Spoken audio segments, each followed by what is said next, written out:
একটি বাড়ি, অথচ ভেতরে যেন নিস্তব্ধ শ্মশান। কোথাও বাবা, কোথাও মামি, আর বিছানার নিচে পড়ে আছে ছোট্ট ছেলের নিথর দেহ। কয়েকদিন তালাবদ্ধ থাকার পর দরজা ভেঙে বেরিয়ে এলো একই পরিবারের 4টি মরদেহ। রংপুরের মাছুয়া পাড়ার এই ঘটনায় এখন একটাই প্রশ্ন, কি ঘটেছিল সেই রাতে?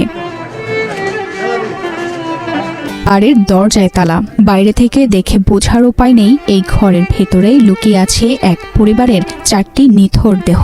কয়েকদিন ধরে কোনো সাড়া শব্দ নেই, বন্ধ পরিবারের 4 সদস্যের ফোনও। স্বজনদের সন্দেহ আরও ঘনীভূত হয় দরজায় তালা দেখে। শেষ পর্যন্ত পুলিশ এসে ভাঙে সেই তালা, আর দরজা খুলতেই একে একে বেরিয়ে আসে ভয়াবহ দৃশ্য।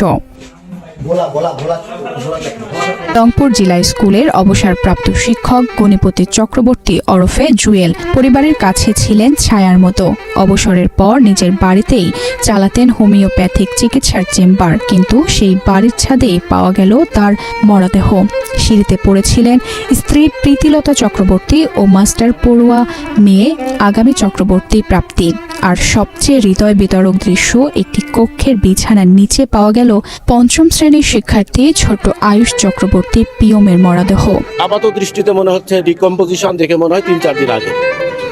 সেখানে যাবার আগে চিলে কোঠায় সেখানে মা এবং মেয়ের দেহ পড়ে আছে, সেটাও ডিকম্পোজ। এবং শোবার ঘরে দেখলাম ওনার ছেলের লাশটা একদম দেওয়াল এবং খাটের সঙ্গে লাগানো অবস্থায় একদম ভিতরে ফেলে দেওয়া।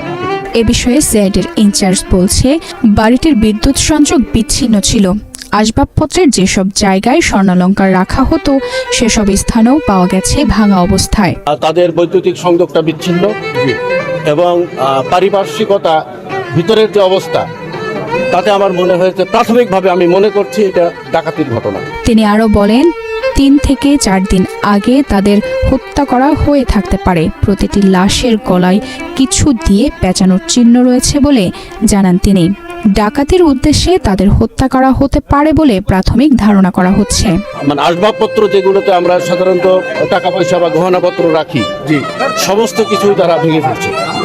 তাতে করে আমার মনে হচ্ছে এটা ডাকাতির ঘটনা হতে পারে। বডিগুলো একদম ডিকম্পোজিশন, এবং প্রত্যেকের ক্ষেত্রে আমি দেখলাম যে গলায় আপনার রশি বা গামছা বা গেঞ্জি এরকম পেঁচানো। আমরা এখনো ডিটেলস বডিগুলোকে টাচ করি নাই। আমরা আগে ফিঙ্গারপ্রিন্ট দেখার চেষ্টা করছি, অন্য কোনো ক্লু আছে কিনা, কোনো আলামত ফেলে গেছে কিনা, আমরা আগে এগুলো সংগ্রহের চেষ্টা করছি। একজন অবসরপ্রাপ্ত শিক্ষক, একজন মা, উচ্চশিক্ষার স্বপ্ন দেখা এক তরুণী, আর স্কুল পড়ুয়া এক শিশু। এক রাতেই শেষ হয়ে গেল একটি পুরো পরিবার। যে ছেলেটির হাতে থাকার কথা ছিল বই খাতা, তার নিথর দেহ মিলল বিছানার নিচে। যে মেয়েটির সামনে ছিল সুন্দর ভবিষ্যতের স্বপ্ন, তিনিও পড়ে রইলেন সিঁড়িতে। আর পরিবারের কর্তা গণিপতি চক্রবর্তীর মরদেহ পাওয়া গেল বাড়ির ছাদে। ঘটনার কারণ অনুসন্ধানের চেষ্টা চলছে বলে জানিয়েছেন রংপুর মেট্রোপলিটন পুলিশের কোতোয়ালি থানার ভারপ্রাপ্ত কর্মকর্তা নাজমুল কাদের। তালাবদ্ধ একটি বাড়ি, ভেতরে 4টি নিথর দেহ। কি কারণে এই পরিবারের সবাইকে হত্যা করা হলো, সেই রহস্যের উত্তর এখন খুঁজছে police, CID, PBI. Tanzida Rahman, Inaya, Bangladesh প্রতিদিন।